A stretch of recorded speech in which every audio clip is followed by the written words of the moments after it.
Alrighty, welcome in Play-by-Play podcast with you once again. A big show tonight. We've got a round 13 recap, 14 picks and preview. Find some winners for you. The boys did well on the weekend. The Lions squad has been announced. We pick our backline for the first test match against the Wallabies. Of course, QPR wrap and plenty more on the show. Joining me to break it all down, Jordan Lanack and Tyler Campbell. Gents. Hello. How are we? What's up, brother? Good vibes early. I feel good here. It is, yeah. It's a bit of chat going on tonight, considering it's, 20 to 9 on a Tuesday night? Post-session too? Post-session. In the rain? In the rain? Well, one of us trained. I did running. I tackled. I tackled some people. Commitment, mate. How was the sesh, man, in the drink? All right? Yeah, it was pretty good. I was a bit probably chilled to what we've done in the past Tuesdays. Obviously had a big one on the weekend that didn't go our way, but boys fronted up. It's always hard after a tough loss like that, and fortunately we were a bit experienced in that way that we've had a few close losses this year. I think 4 games, but all decided by less than 7 points. That we, know how to sort of bounce back on that Tuesday and hopefully front up on Thursday going into Sunnybank this week. Yes, we'll get to that later in the show. Let's talk about your eye-catching moment for round 13, boys. What caught your eye?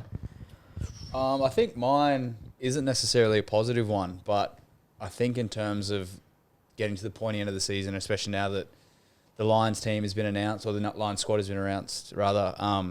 Just the fact that we lost in a dramatic fashion Joseph Swiley to a heavy head knock, and then a day later to Noah getting stretchered off.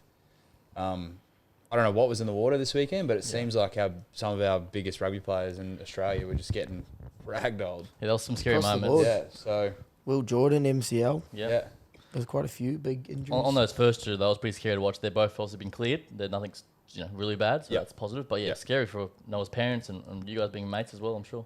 Yeah, I actually messaged his brother probably 30, 40 minutes after it happened. Obviously, I let it sit a while because they'll be freaking out and the initial shock. But he actually, so it sounds like I talked to Ethan on the phone the other day and had a quick chat to Noah as well through text. But it sounds like he heard a bit of a crack. His back sort of cracked, everything went numb, and he was in a lot of pain. Obviously, that's why the green whistle came out. And I think that would shock a lot of people. You obviously think the worst at a time like that in pain. So it's good to see for him personally, but it's the same as Suoli'i that they've both come away unscathed, and hopefully a couple of weeks off and they're both back on the field, finding that form heading into the Lions test. Noah's one was just so awkward, He's got caught in the position, then 3 bodies just crunched. Yeah, it's a horrible spot to be in. Like, you're just stuck, weren't you? And the thing is, that's why they've banned that sort of collision in league.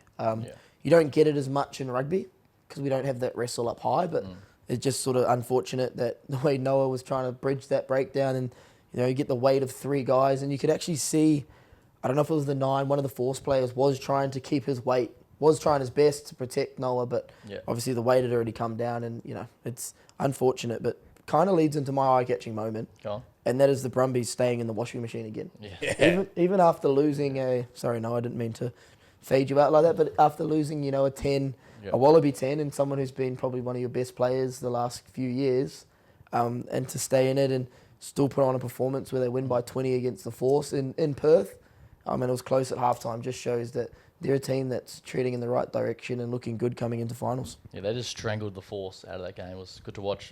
For me, you sort of caught my eye on this one. Joey Walton, mate, his performance. Yeah. And that hit on Ryan, absolutely. That's how you hit Tim Ryan, that getting suspended. Yeah. Just crunch him in half. Yeah. And Joey Walton, Wally Bolter, he's playing some good footy. Yeah, I think the last 2 or 3 games he's had, he's really stepped up. Yeah. So, again, it's going to depend probably on what they want to do in the direction they're trying to trend that team in. But I think he's definitely in the mix, and if he gets left out, they'll have to have a pretty good justification as to why they're doing so. Someone like him might feature in that Oz-New Zealand Trans-Tasman game against the Lions, that sort of... I think he might go in the squad solely off the other thing is he's got a lot of versatility to him. I think he's played a bit on the wing, he's played at 13, obviously found a home this year at 12, and I think his ability at 12 has actually, it's what's pushed Suoli'i to the back, and it's pushed Callaway back to the wing. So you'd honestly think, looking at that team, Jorgo and Callaway, that one of them was going to be the fullback and Suoli'i was going to come up because you have Tristan Riley. Yep. They have such good quality there, but he's played so well in that 12 jersey and made it his own that they've had to, move other people into other positions to get everyone on the field. It's good to see some depth coming through, especially in the centres as well. On the tipping front, our man here, Tyler Campbell, was top dog on the weekend. 7 from 8, mate. Well done. Waratah's covering was the only one you missed in the end, so well done. Me and Geordie not far behind you, 6 from 8 for us. Was that by a point? What? The cover of the line I missed? Because when it's 5.5 and they scored the try to make it 7. Yeah, something like yeah, it breaks was. me. Yeah, it was. But yeah, good round for you, my friend. Me and Geordie are doing our best to keep within reach. Let's go to our round 13 recap. The Blues 34, the Drew are 5th. We said last week they can't play at night in Fiji, and what they do? Yeah. Terrible. Exactly that. It was actually almost humorous to watch it unfold after the conversation we had last week. Like the Druid at home in the day versus the Druid at home in the night. It could be two different teams. Had nothing. Blues are good, obviously. Yeah, Blues. Yeah, Blues played a pretty good game of footy, but yeah, the Druids were just not up to it. Blues into the 6. Yeah. I know they've only got 2 games left because they have a bye in the last rounds. I think they got this week or next week they've got the bye. But one thing I've liked and what I'm liking about seeing from the Blues is their forward pack has stepped up. Yeah. It wasn't necessarily their backs that were dominant on the weekend. It was their pack. I think they had 2 props score, like near the line, the pick and drives, just getting their team over the game line. Like they get into that 22, and it's what we saw from the Blues last year.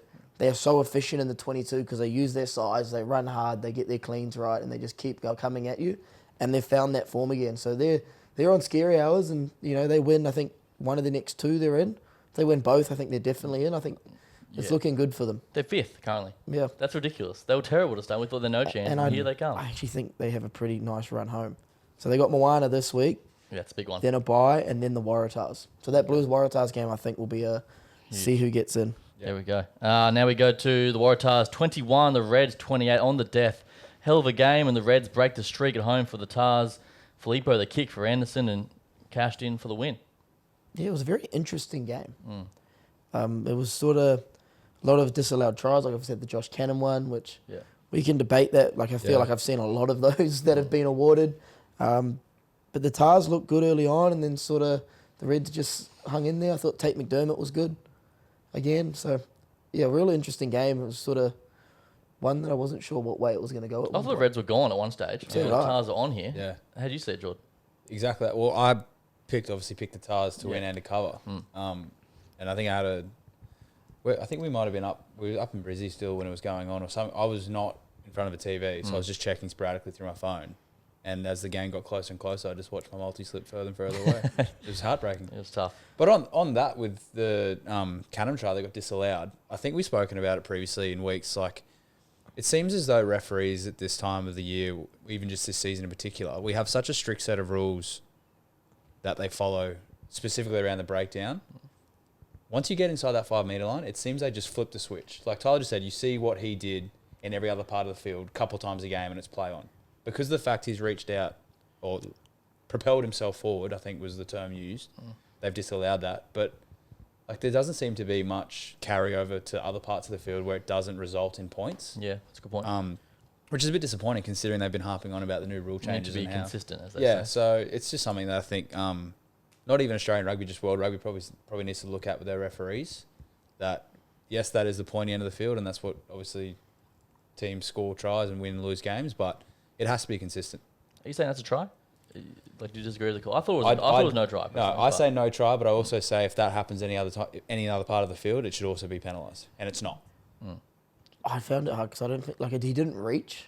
He kind of just. It's a knees though, isn't it? Yeah, and I don't understand the law because the law is so open to how you interpret it. And again, that's why we don't call them rules in rugby. We call them laws because you can debate it either way, and that's unfortunately the way our game's gone, and it kind of has put viewers off.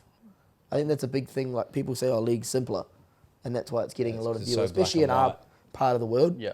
Obviously overseas, they've got it right at the moment, but it's just maybe some consistency there would help. I think the game flow a bit better and help people understand why things are actually being called. Because I could tell you, any sort of one-eyed Reds fan watching that game would have been blowing up that was disallowed. Yeah. Yeah, it's a tough call either way. But the Reds, they need that win. They got it. So they keep marching towards the top 4 finish, looking likely. Then your side, Tyler, the Chiefs, mate, out of nowhere. I thought the Crusaders had this, but nah. D-Mac and the boys, 35-19, a second half absolute clinic. Very similar to the last matchup.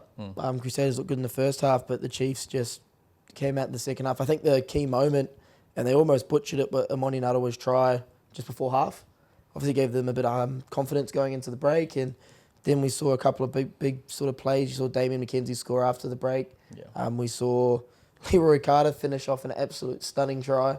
They looked good in that second half, and I think for me, the reason I went with them is I just didn't see them losing back-to-back, and I didn't see them having the same sort of second-half performance they did against the Canes. That would have definitely been talked about in the shed, and it just looked like they came out in that second half and were a team possessed. So obviously a couple of weeks left in this comp, but it looks like they've sort of locked in that number 1 seed, which will give them a life come playoff time.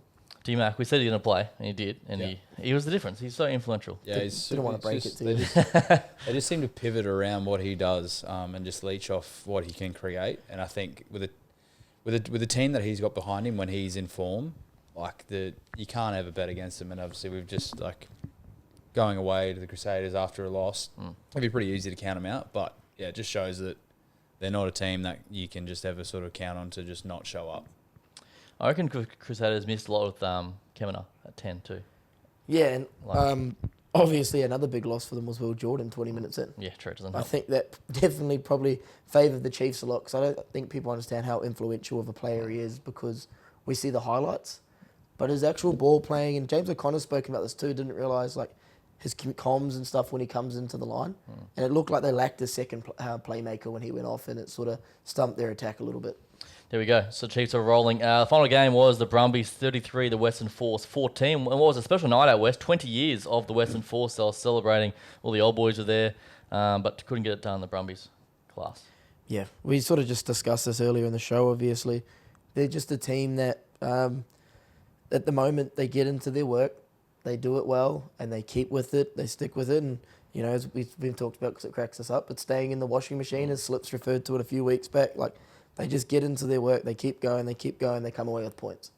And they just grind teams out. And, that's a lot of teams have won championships off the back of that. So if the Brumbies can keep doing this and do this against, the better teams or the teams that are at the top of the table, I think they're really putting their hand up to be a chance at winning the comp this year. Yes, indeed. Did you see the Honey Badgers interview at all? Post-match, he was there. The great. Badge was there. Yeah, it was good. I missed him, mate. His old form. Yeah, he's just unreal. All right, let's go to Wallaroos and New Zealand, guys. They were in action on the weekend at Newcastle. 38-12, New Zealand were strong, but I thought the Wallaroos were much better. Try or no try? Fredericks? Yeah. Yeah, I'd get that. I don't know. You gotta think I'm really on the fence about it. Yeah. Did you see it? Yeah. I don't know. I thought, fuck, but that's close. You're doing this as well. I'm trying to be non-biased. Yeah. It's very close, and obviously it's did she ever have control in order for it to... But was there downward pressure? See, but then that's interpreting the Yeah, law. We're back here again. what is downward pressure? I could throw it 3 meters before the line, catch up to it, and just smash it as it still crosses. Is that downward pressure? No, because you lost control of it first. Yeah, well, there we go. I should have had control. This is where we're going back to. It's a can of worms. I want to put it. We're not bagging refs. We're bagging that. It's an interpretation law. It's not a. Okay, if you do this, it's a try. It's not black and white at all. No. But yeah, it was a hell of an effort. She almost had it. On that, the New Zealand side, young 18-year-old, I forget her Fullback? name. Yeah. Mate, I tell you what tries. impressed me the most about her. Obviously Renee Holmes, being a stalwart for us at 15 for that women's team, didn't make the squad. And there was a lot of chat. And this 18-year-old's come in. She's obviously played. I think she played Super Rugby at 16. Jeez. So obviously a good young talent. But the thing that impressed me was she got absolutely folded. She got what's the 20's name from the Aussie team? I can't think. She absolutely lined her up and Ashley Masters. peeled her in half. Yeah. But she bounced to her feet. A lot of 18-year-olds in that sort of scenario, first test, would have gone into their shell. That kind of just woke her up, and she went from there and just scored 2 tries after that, and really looked comfortable at test level. Yeah. Be interesting to see if she's going to be the option moving forward because it's World Cup year, and I don't know many people that start an 18-year-old in a World Cup. Looking to go back to back. For the Wallaroos, I don't know how much you saw of it, but through the ruck, they got done 3 tries of just not manning up and not looking up in front of them. What are we doing? I actually thought they were much improved. Yeah.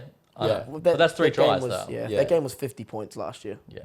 And I think having that opportunity of playing more Super Rugby, playing the crossover game, obviously gives them a bit more tell of where they're at, and it was actually good to see some improvement. The gap's closing, would you say? It's one game. Yeah. I think if you look at that one game, you're going, the gap's closing, but I don't know if that was New Zealand's best side yet. I don't know if they're doing a second test. Yeah, they are. Yeah, well, I guess we'll see if if it's another close one, then we can sort of make that decision. There we go. Any final thoughts on that before we move on? Eva No, Kapani. I think it's just good to see another high quality game of women's rugby. We've had a couple in the last since the end of that Super W season. Like, they seem to be just getting progressively better and better and better. And not just because it's a pointy end, but I think the game as a whole is growing a lot for the girls. So, yeah. On that same vein, Channel 9 and Stan have confirmed there'll be broadcasts for the men's and women's World Cups, 25, 27 and 29. So that Women's World Cup, 2029, we've seen what the World Cup can do to the Matildas. It can do this for Australian rugby if we get our shit together. So it's all there for them. I think there's obviously room for growth too. I think one thing we have over league, it's probably the only thing in this country over league, is there's such a big, and AFL for that matter, there's such a big market internationally. Yeah. And I think Aussies in particular, and I think most countries, like, they're quite patriotic. You know, we're not American patriotic where we're sitting there saying USA is the best, but we're a team, like, we're a country in both countries that get behind their sporting teams. Saw it with the Matildas. So if Aussie rugby can do well in these World Cups of broadcasting, people will get behind it and then see the international aspect, because international league is not even in the same conversation as international rugby union. Yeah. But the NRL at the moment shits on Super Rugby. Well, that's the one thing, and in the men's game as well, that's our edge always, international, global reach. But for the women's, like, imagine that 2029, like, it could be like the Matildas thing, pack stadiums, get around the girls, and the Kiwis as well. Like, it's going to be huge. So, yeah, we'll see how it pans out. Boys, the British and Irish Lions, we've got a squad. It's been announced finally. We'll get into what our predicted backline will be, but initial thoughts from the squad? Any shocks? Did I see the young kid from England got in there? Finn, yeah. Finn Smith, yeah. I think there was a couple shocks. I had a look, there was an article posted by maybe Rugby Pass or one of those big ones that it was like the players that were left out. And if you just skim through and look at the names, you're like, wow, that's a lot of big decisions. But they actually deep dived into why they were kind of left out, and it kind of made sense. Like, I think they definitely picked the best players in form currently, which is really good to see. Like, they're not just picking people for the sake of they were in the last tour or they have had a good couple of years, but this year's been a bit rubbish. Like, they've really stuck to their guns and said that this is the best team that we can possibly field at the moment, or the best squad, and we're going to run with that. Yep. Yeah, I thought it was pretty, like, expected. I saw, Mac Hansen, Sinan Tuipulotu, these guys that we thought were on maybe, like Mac in particular. I wasn't sure he was going to get in, but he did. No Owen Farrell, that's a big one. Yeah, obviously. that was a big one. But if you look at his form over the last 6 months, he's not been doing anything special. Yeah. He hasn't been playing. I think if you're not playing Test footy, you can't pick someone in the British and Irish Lions off club. Yeah, I agree. I think it's great to see there's more New Zealand-born Lions players than there are Welsh players in the squad as well. Like, Fact. It's so bad. Just a bit of a dig. Yeah, because Bundy, James Lowe. Yep. Anyone else? Yeah, there was 4. Gibson Park, Gibson halfback. Park. Oh, yeah. Yeah, great. There's obviously a couple of Aussies in there too. Yeah, there's heaps of Aussies. Mac Hansen, Sione Tuipulotu. Yeah. There was more like Southern Hemisphere players. Yeah, a couple of Saffers, I think, as well. Heaps. Yeah. There was so many. Yeah, Schoeman, Shuggy Jones. Vandermerver, is he? Yeah. Any thoughts on overall squad, Tyler? It looks strong. I think the hardest thing when you bring a team like the British and Irish Lions together is continuity and getting those combinations right. Because if I look at England and I look at Ireland, they play very different games. Same as Scotland and Ireland. Scotland and Ireland are probably a bit more similar, but like Scotland and England, it's going to be hard sort of getting that balance right and making sure they pick the best squad that's going to go up against the Wallabies. So interesting to see who's coach. Is Gat still coach? No, it's Farrell. Irish fella. Yeah. Oh, and so it'd be interesting to see how that all plays out. In saying that, though, in terms of continuity and combinations, 16 Leinster players alone were picked in that squad. Yeah, that's outrageous. So it's not like boys are getting chucked together from every corner. Like, there's half of the squad know each from other. one club. Yeah. So I think that'll come a lot quicker than maybe what it has done in the previous years. And the fact they've got those few games to warm up. They've got a fair lead up. They played Argentina as well before. Yeah. Into the Force, into Tars, Reds, etc. So they'll have maybe 4 or 5 solid games to sort of figure that out. And by the time they get to the Wallabies, I assume they're going to be absolutely hissing. I think they're going to be really tough. Yeah, tough it's going to be a tough do. assignment. Well, on that, Test 1, Geordie Lanac, Suncorp Stadium, the Wallabies and the Lions. What's your back line? Okay. Tell the people. Yep. You ready? This is going to be big. Okay. Number 9, Mitchell. Number 10, I'm going to go Finn Smith. Oh, wow, this guy. Yep. Okay. 11, James Lowe. 12, Nons Tuipulotu. 13, Shuggy Jones. 14, Freeman. 15, Keenan. Okay, well, that's a couple of shocks in there. Yep. Talk me reasoning around the young fella at 10. I think, again, just going on his form of his recent run, like, he's been killing it, and he's been sticking it to old fellas. And I think from watching him, he seems to be one of those players that the better stock he has around him, the better he rises to that occasion. And I think you put him in the best team in the world, being the Lions. He's got the best of the Northern Hemisphere in and around him. And I think a big occasion like that for a young fella, he's going to be excited. He's going to have a lot of people around him and a lot of people who can also calm him down when needed. I think he's just going to have a firing little run. I like it. And then Sione over Bundy. Yep. So tell me that. Is that friendship thing? Yeah, it's the boys. Oh, okay. Yeah. Also, I think that was also, I made that decision as well based on, it wasn't just looking at Nons at 12, I was also looking who I was going to pick at 13. Yeah, okay. So having Nons and Shuggy at 12 Combos. and 13. Yeah, that's just That makes sense. another combination we can run through. Okay, I like it. TC? For me, I'm going the Kiwi, Gibson Park at 9. 10, I still think they go Finn Russell. I think when he's on, and I think he's calmed down his game enough, he's someone that can create out of nothing. And I think the way the Irish, we've seen them play the last couple of years, I think it really suits how he sort of likes coming on those sort of back doors up or behind the forward pods and playing those forwards. Midfield, Bundy Aki, I think he's the best 12 in the world at the moment. He's getting up there in age, but I think he's consistent. 13's where it gets interesting for me, because I am stuck between Hugh Jones or whether they'll keep Ringrose as combinations. I think they'll go Ringrose. Yeah. I think they'll keep the combos. Wingers, I keep James Lowe in there as a left footer. I think he's been in outstanding form in that Six Nations. On my other wing, I'm going the Scottish Van der Merwe. Yeah. I thought he was fucking... He's one of the best wings in the world. Yeah. He's a beast. I thought he was unreal in that Six Nations as well. And he's someone that can also... got a bit of size to him, can create, is quick.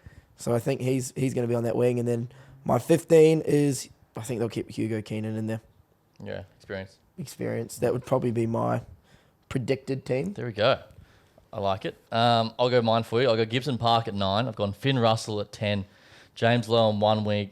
Bundy Aki and Hugh Jones. I like Ray Hugh Jones though. So do I. It's so hard. He's so good. I think he's going to come off the bench. I just think they'll keep that combo together. And then I've gone Van der Merwe on the wing. The young Blair Kinghorn, young fullback for the Scots. All right, like Blair. He's a talent today. Yeah. The other thing why I didn't maybe pick Blair is it might only be minor, but when I saw the footage of all the players getting selected, obviously a lot of boys were still in clubs, so they were doing like club things, like club meetings. But Blair was at home and he was in a knee brace. Yeah, I did see that. So yeah, we've got time. I know we've got plenty of time, but I don't know. How cool was that moment though? All those moments, everyone with their partners or the boys. Or... When I was at Glasgow, it was the last Lions tour, and we did the selection was on when we were there. Jeez. Yeah, I'm an old man. But yeah, it was such a, even for someone who not eligible, not good enough.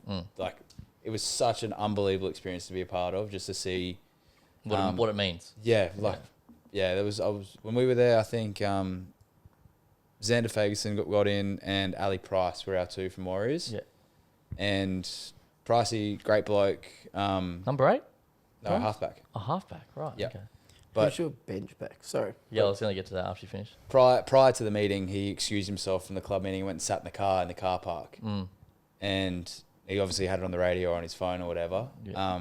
And I remember looking out the window after about 2 or 3 minutes after he got named, and he stepped out of his brand new Mercedes, whatever he was cruising around at the time. Yeah. Just absolutely inconsolable, in tears. Like it was just such a. This is the pinnacle. It was such a nice experience, especially for people, as you said, at the pinnacle of that sport. To still see that they care so much about that. Yeah, it was all. And me watching all this time, I'm really excited. I want to, Yeah, I got up to watch it. It's going to be sick. Yeah. Oh, did you? Yeah. No, it was on Stan, wasn't it, or YouTube or somewhere? I watched it on YouTube, but it was a few places. How good.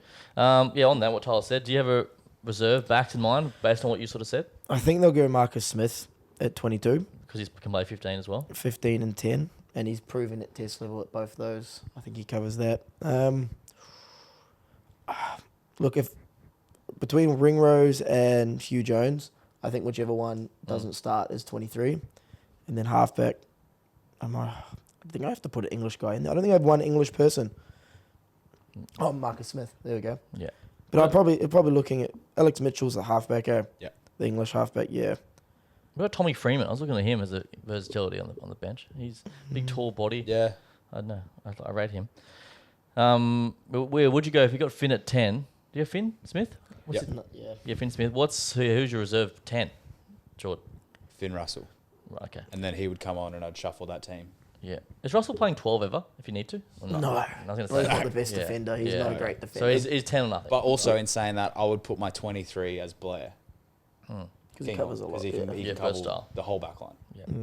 All right, there we go, boys. Good to see. There's our predicted backlines for Test 1. Let's change gears here a little bit, boys. The Perth Bears got announced on the weekend. Our 18th NRL team, not our lane, but old Volandi's up to no good. Western Force want to steal, share players. Did we see this? I like it. Yeah, I Okay, mean, here we go. Logistically, I don't know how that's going to work. No, it doesn't work logistically. But I reckon it's a cool concept. How does that work, though? It doesn't work. No, it doesn't work. This is what I think people get wrong.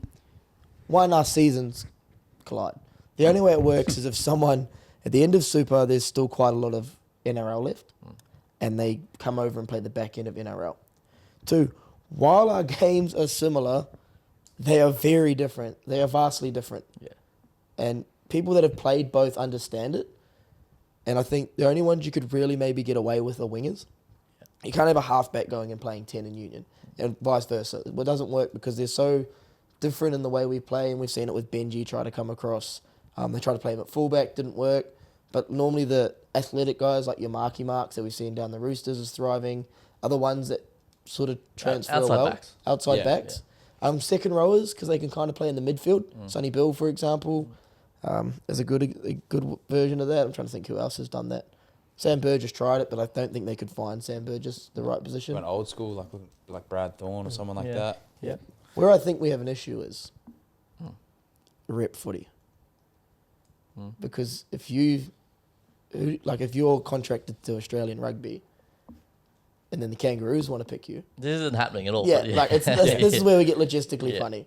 You're very But funny. it'd be nice. It'd be cool to see. Like I'd love to see someone like a Mark play for the Perth Bears and then come over and play for the Force for a bit, and then play for the Wallabies when he can on the India tour when league's done. Yeah, I think it's Volandi's just playing games. I think it's 100%, no dude. intention to go, this is extra headlines.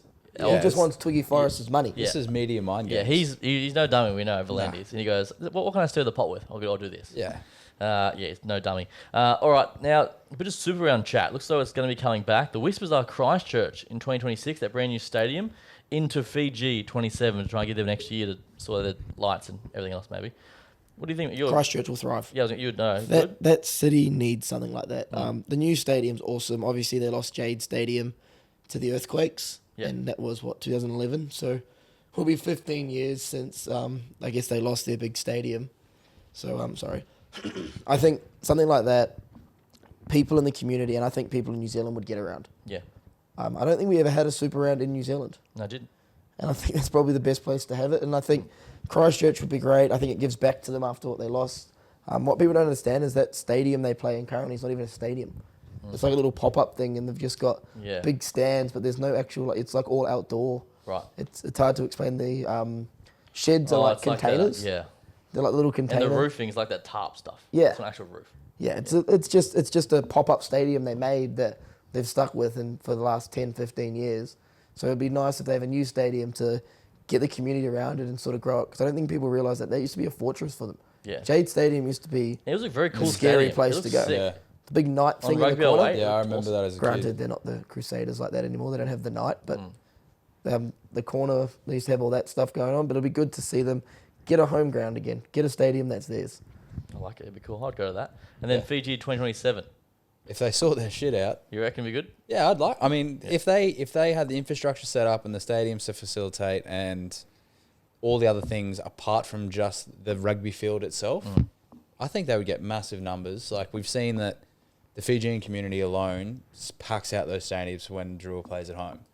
So if you add incentive for people to jump across from the east coast of Australia, come up from New Zealand, like I think you'd get a massive influx of people there. Yeah. And people would make probably a week out of it. Sure. Like people would go in and spend, and they would flood that local economy full of money. So I think it'd be really good for Fiji alone, outside of the actual Fijian rugby. But Do you know like 70% of the Fijian population watch Drua games on TV? yeah, it's out of control. Like their viewership levels are huge. The whole country literally watches the games. It's incredible. It's like Melbourne Cup every week, but in Fiji. Yeah, there And we not go. horses. It's So completely different.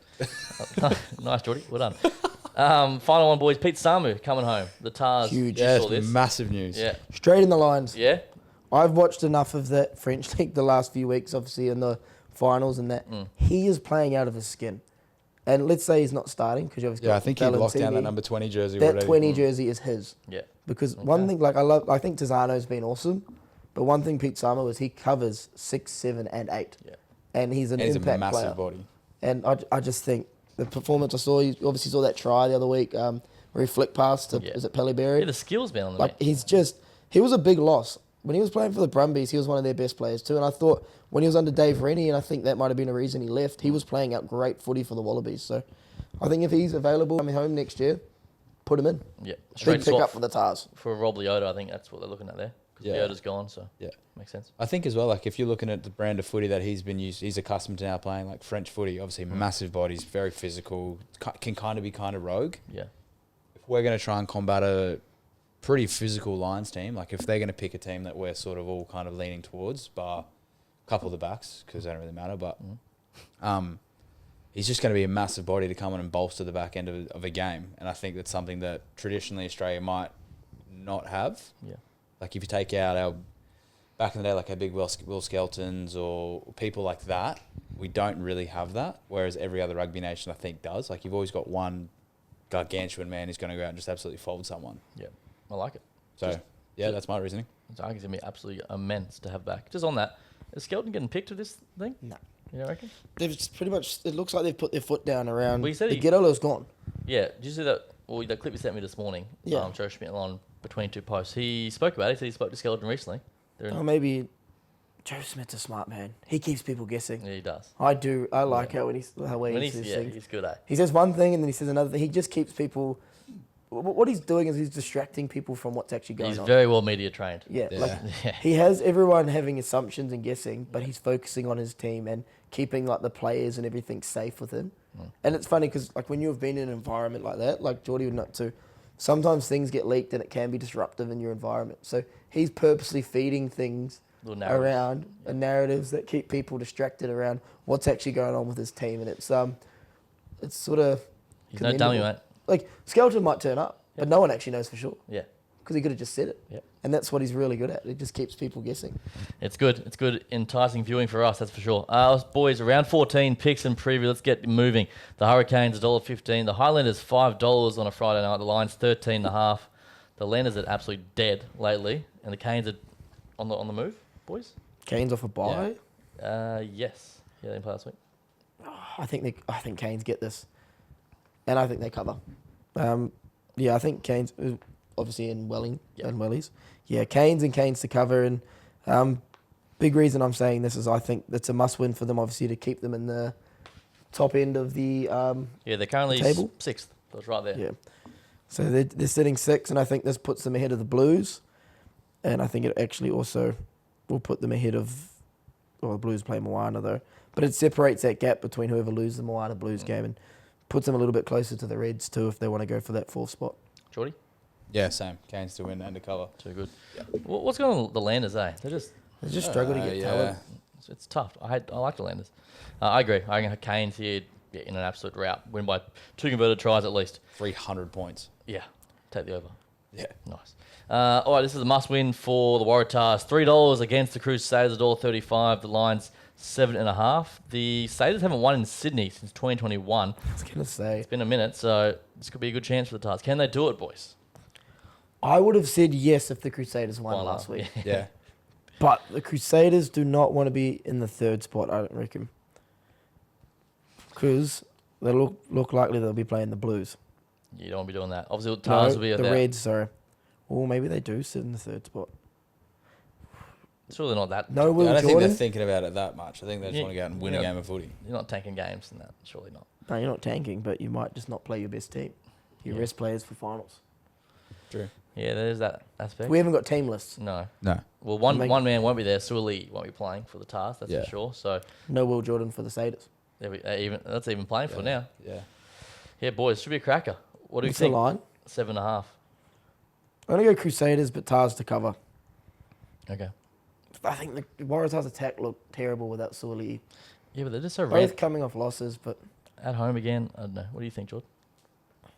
I don't know. It's a tough one. I think the fact that the Tars lost at home and it's broken that Fortress? fortress. I think they're going to want to come back and make a big statement. Mm. But the Crusaders have just done the same thing. They just lost at home as well, yeah. So And you said it, and I reckon they're thinking it. About the record. We can't win in Sydney. Yeah. Which puts more pressure on them to perform, which I think is going to make them fire. I reckon it works in, wow, in a that's positive. double negatives. Someone makes it positive. I don't know, growing up, but they told you 2 wrongs make a right. Yeah. Yeah. I don't think that's what it is. Come on, Jordy, sit on No, the fence I'm here, gonna mate. I'm gonna go Tars. Yeah, okay. Yeah. I'm going to join you. I like it here. Tars paying $3 worth of sprinkle. Yeah. If you're going to win at home and win against the Saturdays, And they're gonna have to do it now. yeah, this is it. This is all and ever. Yeah. And they'll know that. They know that. Who goes? Kello back to 15, Yeah. and then Yeah, Jorgo's still out. Riley and Darby was on the bench last week. Yeah. Darby back in. He's had a fall off, man. He's been injured, or has he just been playing bad? I just don't think he's cracking the squad. Yeah, right. All right, there we go. Let's go now across to Fiji. This time they're playing under the bright sun in Fiji. The Drew $1.42, the Force $2.70, the Lions 6.5. I'd say these seasons are both done pretty much. It's tough. Force for the have a Force. chance. Yeah. Drew are done. Drew to win. Yeah, I'm gonna go Drew to win. Nothing to lose Fiji and Fiji during the day. No, Yeah. 100%. Back in the dude. drill. Yeah, I'll make that a triple threat for us. Yeah, Fiji too good. I think the Force. Is Fiji the favourites? Yeah, So what's the line? 6.5. I'll go Fiji cover for me. What do you boys do? Nah, Force to cover. Close game. All right. No, I'm gonna go Fiji blowout. Yeah, Fiji. Yeah, Fiji 13 plus. Load up. Yeah. Okay, so you got the Drew to win, Force to cover, Tyler. Okay, beautiful. Let's go now. This is going to be an Did I absolute. pick Crusaders and Crusaders to cover? No, what You I did said. Crusaders, Waratahs. Yes, okay. Happy with that? Yep, I can't remember. Okay, I won't remember, but I will. Moana Pacifica $3.80. The Blues $1.25. The Lions 10.5. This is at North Harbour in Auckland, so across the bridge. But Moana home game must win for both sides. I'm gonna go Blues win, Moana cover. what's the line? 10.5. Yep. Oh, 10 up. So Blues pumped them in the earlier rounds. It was like 36-17 At Eden Park. Yeah. at Eden Park. Yeah. They're still in Auckland. Big And up. you got to remember, they're at Harbour. Most of Harbour fans are Blues fans still. North Harbour Stadium to Eden Park. How far is that? Like 35 minutes. Oh, okay, real If close. there's no traffic, Yeah. like 2 hours. It's fucking Auckland. Okay. But no, it's literally across the water. Right. So like Eden Park, and then there's a bridge. You go over the Harbour Bridge. That's why it's called North Harbour. The bridge. Yep. I changed my mind. I thought about it. What do you got, Jordan? What do you think about it? Give me the analysis. Why? I just think, well, I don't know. I was thinking I was looking at, obviously the Blues are in a very contentious spot at the moment, but they've been playing some pretty good footy. Moana, I think, can still be a little bit hit and miss. And I think it's just kind of getting to that point where something's going to have to come to a head. That's literally my only reasoning. So you're going to go Moana win? I think Moana are in trouble. Really? They've got Blues, Chiefs, Hurricanes to finish. So this is the one they're targeting? They need to win this, Yeah. but I think Blues win, Moana cover. Okay. I think the Blues are rolling at the moment. I think their confidence is up after their last 2 wins.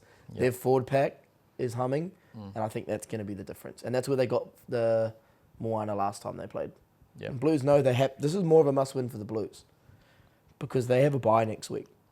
So that means when they come into round 16, they've got the Tars, and that will just be whether they're in or out. So I'm going Blues here, but Moana to cover. Did I say that originally? I don't know what you said, to be honest. You told me to change it all I'm up. going to go with that. Okay, Blues win, Moana cover. I think that's what I was trying to get to in my head, but it's Yeah, getting late and I'm it tired. went well. The thing is, do you reckon they go Pellegrini at 10 or Basham? I reckon if Pellegrini plays, I reckon they're a good chance. I don't like Garden Basham at 10. Why are you fat shaming? Oh, he looks like Tyler. Thank you. Oh, no, you fat shaming. Have a go at him. Jesus. No, you're Shout not, out to my brother Tiana. you're not that round. I don't know, with fucking rib pad on the weekend. I saw that. That looked nice. Yeah, that Was really not didn't doing do me you any justice. favours, eh? It was because it just made me look wide. Like, I'm already wide. That just made me wider. You're lucky we don't wear stripes because you would have been astronomical. You would have had an orbit, bro. Lovely. Yeah. Crowd called me fat too. Really? Yeah, I get it every week, mate. Mate, I think you're hard on yourself. I think you're going in great shape. Moana win. Rounders in Moana shape. cover for me. Artie Severe and the Wait, boys. say that again? Moana. Moana win, yeah. And Moana to cover. Moana They cover if they win. They do it all. Blues come back from Fiji. They're a bit tired. They're fucking stressed. The Auckland fans, Remember this. Moana win. Okay. All right. Then the final game of the round, which is an absolute beauty. It's a 2v4 matchup. The Brumbies $1.45, the Reds $2.60, 5.5's your number. It will be without Noah, so you'd assume Meredith will be 10. The Reds haven't won in Canberra in about 4 years. This is going to be a tough task for them, I'd say. Fire up the washing machine. Yeah. I was literally just about to word vomit Reds, and then that interview popped into my head from Slips. Gotcha there. It's going to be cold. Reds are still depleted. Yeah. I don't know who's back this week. Yeah. Did Hunter play on the weekend? Nah. He didn't. Dre and Filippo. Is he back? Filippo was Filippo To be fair, they were play, fucking pretty good, man. I reckon McLaughlin Phillips has got to start. Yeah. I think he's been outstanding the last few weeks. He came off injured, Lana. He came off. Yeah, I thought McLaughlin Phillips actually made them better. That was the difference. I'm gonna go Brumbies. Washing machine. What's the line? 5.5. It's tight. It's one try. And the Reds are the tallest team that can rock up there and win. They could do that. They They could. haven't done it for 4 years. Yeah, But this is a different team, mate. It's a new Reds team. here we go. You have to go with him. All of you. I reckon they're a chance here. But the Brumbies, as you mentioned, but is that a big loss having Noah out? Does that affect things a lot? It does. Meredith's handy, but this is a task. Yeah. But I also think this is probably going to be one of those games where it's going to be a grit your teeth type of game. And I think in those big games, don't get me wrong, a 10 is very, very handy. But it's to one have. up front, you're right. Yeah, but it's just about who can out physical who. And I think the Brumbies have just been doing that all season. They've shown it time and time again. I just think it'll be a gritty win, but I think they'll get the win. Brumbies win. Yeah. And do they cover? Fun fact. Brumbies win, guess what? What, mate? Top of the table. Really? True. Chiefs on the bye. Chiefs are on the bye. Brumbies got the bye next week. There you go. There's a bit of extra venom for you. I think Brumbies get it done. I think they know that they've got a chance at the top of the table here. And the way the final system works, being one's huge. It guarantees you an extra life. Being two doesn't, because if one loses, then you don't get that extra life. Yeah. So on that, I think the Brumbies are going to win this. It's an interesting one. Remember the Reds are trying to play for a home final as well. So there's... Yeah, but So I think they've stuffed that already. It's hard. They're 5 points behind the Satyrs, and I just don't see them catching. Like they've got, unless they can beat the Hurricanes and the Druids. Both are at home, those two, remember? Yeah, but still. Yeah, Canes what? Anyway. Nah, Brumbies. Brumbies and Brumbies to cover. All right. Geordie? Same. All right, I'm going to go different. All right, back to Reds. Reds win. Reds get it done. One-eyed prick. A bit of a homer, yeah. I just want an extra day's work. Wow, what a sad guy. Wow, here we go. And yeah, sort of, I do. Thank you. All right, that was fucking... that was tough. That was real tough. I've got him rattled. That was good. I've rattled him. That was good. About time. All right, let's go to our QPR wrap, boys. Couple some good games of footy. South just falling short on the buzzer against East. But we'll start with you boys. Bond Brothers 33-26. The curse is still alive, unfortunately. TC? I don't want to talk about it. Okay. Nah. Look, I said it in our post-match. Brothers, they're a championship team. There's a reason they've won the last two comps, and I guess when it got down to the nitty-gritty or key moments in the game, they won more of them. We showed at times how good our team can be, but they showed that when it comes to things like coming away with points off rolling mauls, the way they played the last sort of 10 minutes when it was 26 all, and how they finished the game, how they caught the kickoff, did their couple of rucks and kicked it out. They just know how to win football games, and unfortunately, we haven't worked that out yet. Obviously, we got a bit of inexperience. We've also got a lot of senior players that probably need to step up in those moments, and we didn't. And so we can put our hand up there. But, you just got to give credit to Brothers where credit's due. They're a championship team for a reason, and they probably deserve to come away off that because they won the moments that counted. Try for you, though. It's good, mate. Good little tough line. Just running short, mate. You almost bobbled it. Almost bounced off your rib. Yeah, I thought he was going to chuck long because he pump faked and then he sort of popped it, and I was trying to actually suck in so the ball could get past me. You looked fired up when you got up. You looked fucking angry. You looked ready to go. Yeah, because I was angry that they scored their last try because it come off like 3 stupid penalties. Yeah, right. But well done, mate. Also, our rolling wall is kind of humming. Like ours? Yeah. Attacking? Yes. Yeah. Attacking, going great. Yeah, attacking. No, just be positive. Attacking. Defensively, obviously, it's easier to score a rolling maul try. The boys I think our forwards are looking good. Yeah. We went from not scoring a maul try in 2 years to having 4 in the last 2 weeks. So Yeah. huge positives that we've made a shift in that sort of regard. It's just putting the other parts around it now that can help us sort of grow as a team. Yeah, there we go. East beat South. Sunnybank went down to Jeeps, I believe. West. Oh, West, sorry. But they were competitive. Yeah. Very they pushed competitive. them. Yeah. So it's an interesting one for us this week because they'll have a taste for that. Okay, we can actually compete with these teams. So we've got to make sure that we're not worried about what happened in preseason. Yeah. And that we're ready to front Well, up. we know what happened last time the bank came down to us. Yeah. Pulled our pants down. Oh, yeah. So, should be good. How was training tonight? You obviously have a look at it, Jordan.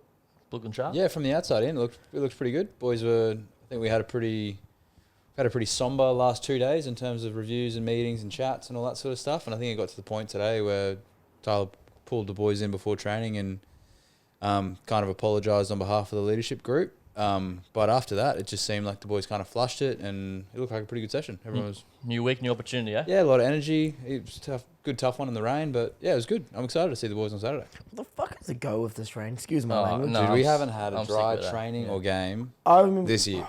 brothers were sitting there and it just started pissing down at like 12 o'clock. Did the same in South, and we're Yeah. just like, what is going on? Every And game. this Even Super whole Rugby weekend games is as well. meant to run. And every Rain. game in Brisbane. Yeah.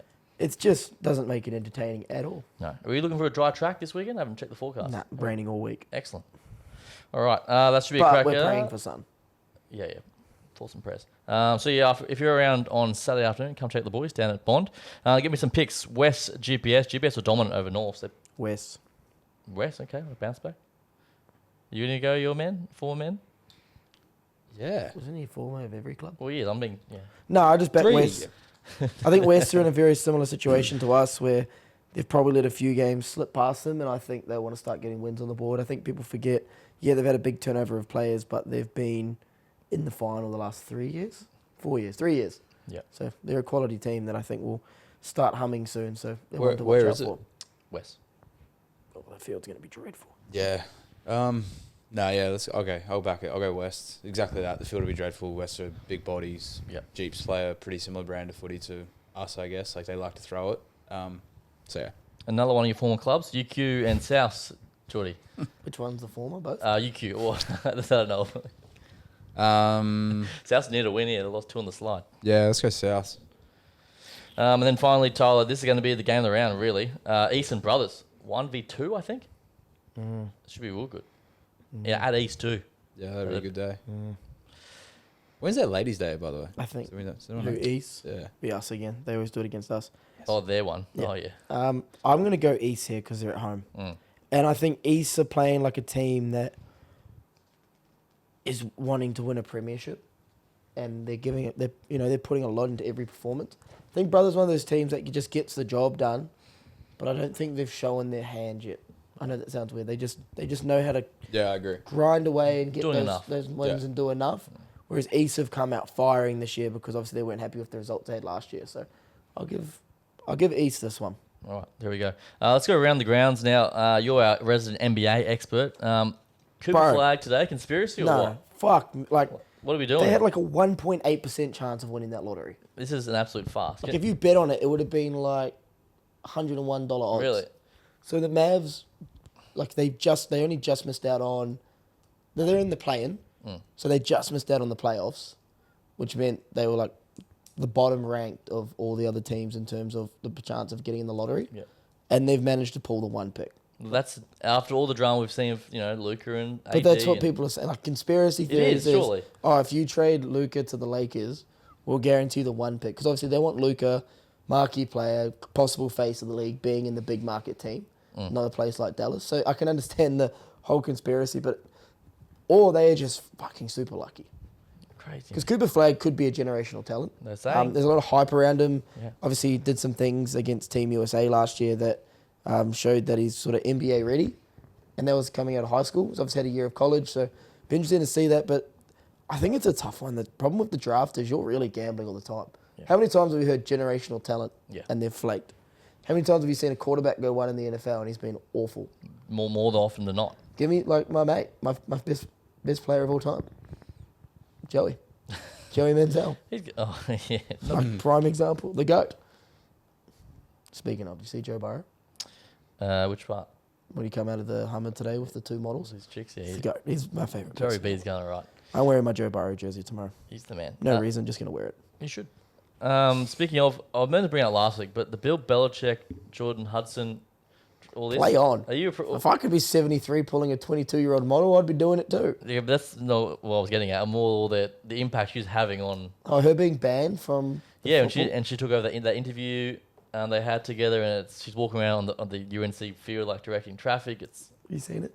No, but that's. I think I've got all the context I need to know. So Bill Belichick. Yeah. 73, dating a 24-year-old.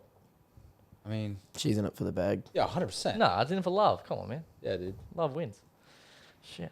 Yeah. Well, is she carrying on? Is she? Well, she thinks she's Oprah. She's acting like she's the one that's famous, not the greatest. But it's kind of NFL ruining coach his of all breath time. a bit here. I don't think he's 73. I think he's past the point of caring. Yeah, also, like, from the very little I actually know about this sort of stuff, I think if some, like, almost everyone, I think, in any sort of sport would know the name Bill Belichick. And regardless of his character, if he's pulled a chick that's 1/4 of his age and she's carrying on, I think more people than not are going to go, that's pretty funny. Yeah, but rather than going, oh, that's... Well, it's more, I don't really care about the age gap. It's more the stuff she's doing. Yeah, no, that's what I mean. I think more people be like, that's funny that she's... Like, Right. I don't think it's going to reflect on... Do you think he really cares? Well, I probably... Whatever happens at UNC, North Carolina, does not affect his legacy. No. But the chat saying he doesn't even make it to week 1. Yeah, I would not be surprised at all. I don't think he cares. Yeah. He's 73. He's got 7 Super Bowls. Something like that, yeah. Like, he's, I think, the greatest coach of all time, you'd probably say, in the NFL. And he's... Worth $100 million. Worth hundreds of $millions. He's dating a 24, 25-year-old model, whatever she is. Like, I think he's fine. Play on. I don't think he really cares. Okay. They hired a PR queen to come in to try and help the image. Tidy it up. Yeah. The university has. Pretty funny. Yeah. Good luck with that, eh? Yeah, that's so funny. Finally, this is a lot of Tyler stuff at the moment. WWE, Orton Cena. Well, unless you watched it, mate. Geordie. Grow up. Come on. Yeah, what? Oh, yeah, sorry. Watch wrestling. Oh, yeah. Grow up by watching a kid's show. Oh, wow. Actually, it is M15 plus. Dude, so is Twilight. Yeah, but people get killed. If you can't appreciate great athletes, just let me know. Yeah, come on, mate. Okay, no, you know what, to be fair... You're a John Cena guy. Who does love John Cena? Good actor. Yeah, you're You've got the same haircut. True, The same build.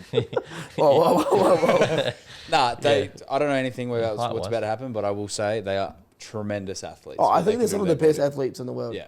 100%. Look at Jacob Fatu. That man's 130 kilos doing backflips off the and top night rope. after night. Yeah. That is unreal. Oh, there's definitely a lot of great medication going around there. Yeah, there's some enhancements. Anywho, what do you think of that Orton Cena thing? I don't know why R-Truth was involved. Yeah. But no, it was good to obviously see Cena one shouldn't have last won, time. obviously. Yeah, well, I did see this. he was the heel. I actually did see this. Come on, break it down. No, because I've seen some behind the scenes stuff. Where he puts the person through the table. No. Oh. Go on. Actually, let's finish what we're Are talking you sure? about, 'cause I think I'm talking about something else. No. Is this where he tackles Randy Orton and they go over the top ropes and it wasn't scripted and that's what's meant to happen? No. Oh, I'm thinking something different then. But No, like they fought again same on the characters, same characters. Same yeah. characters. Okay, Probably So- 20 years ago. They're still going now. I don't know. It's only just coming off my socials. Like, I'll be honest, that whole, spectacle or whole fight was, paying homage to all the rivalry they've had over the years. You saw, little things, we saw the attitude adjustment into a RKO, which we ever saw in one of their most iconic tables matches. We saw R-Truth, obviously, stopping Randy Orton from the punt kick. We obviously knew, there was a point where Randy Orton was going to punt kick Cena's dad. I think they had a rivalry like that back in the day. And, obviously, R-Truth's come out and stopped that. There's heaps of little things that have they paid homage to. And I think that's what it was. It was for the older wrestling fans that wanted to see that one more time before he retires. And I don't know where they go from here, whether they fight again, but I thought it was a good way of sort of closing out that rivalry and, I guess, moving forward with whatever their next plan is. How good's the RKO on everyone? I All love the the RKO. executive. Yeah, it's my favorite. My favourite's the Evan Bourne one. I don't seen that. Where he goes to do the backflip, like the gainer, and as he comes around on the backflip, Randy Orton catches him midair. Oh, I'll check it out. It's fucking unreal. I've seen It's that. that one No or good. the Seth Rollins WrestleMania one where he pops him up off the curb stomp. There we go. Love it. I just want to get that in too. Anything else caught your eye, boys, around the social world? NFL's sort of starting to get moving again. College football, so some schedules being announced Shout today. out to not Shadur, Shiloh Sanders. They had the Bucks. He looks like he's really, like I've seen all the different clips and it looks like he's just sort of gone in there. 100% media trained.